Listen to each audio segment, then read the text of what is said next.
بسم اللہ الرحمن الرحیم۔ السلام علیکم ناظرین، وزیر اعلیٰ پنجاب سردار عثمان بزدار کی زیر صدارت ایک اعلیٰ سطح کا اجلاس ہوا، جس میں سالانہ ترقیاتی پروگرام کے تحت منصوبوں پر ہونے والی پیش رفت کا جائزہ لیا گیا۔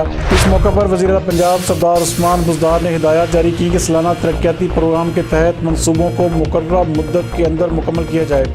ان کا کہنا تھا کہ منصوبوں کی بروقت تکمیل سے نہ صرف وسائل کا درست استعمال یقینی بنایا جا سکتا ہے، بلکہ عوام بھی ترقیاتی منصوبوں کے ثمرات سے مستفید ہوتے ہیں۔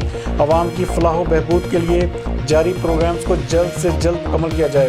ان کا مزید کہنا تھا کہ ترقیاتی اسکیموں اور فلاح عامہ کے پروگراموں پر کام کی رفتار کو بھی تیز کیا جائے۔ تعلیم اور صحت کے ساتھ پینے کے صاف پانی کی فراہمی کے منصوبے ترجیحی بنیادوں پر مکمل کیے جائیں۔ تحریک انصاف کی حکومت ڈلیوری پر یقین رکھتی ہے۔ اہداف کا حصول مقررہ مدت میں یقینی بنانا متعلقہ اداروں اور محکموں کی ذمہ داری ہے۔ صحت، تعلیم اور عوام کی فلاح و بہبود کے دیگر منصوبوں کے لیے ترجیحی بنیادوں پر وسائل فراہم کرتے رہیں گے۔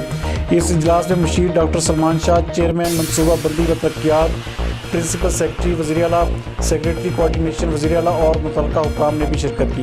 مزید اس حوالے سے دیکھتے ہیں یہ رپورٹ۔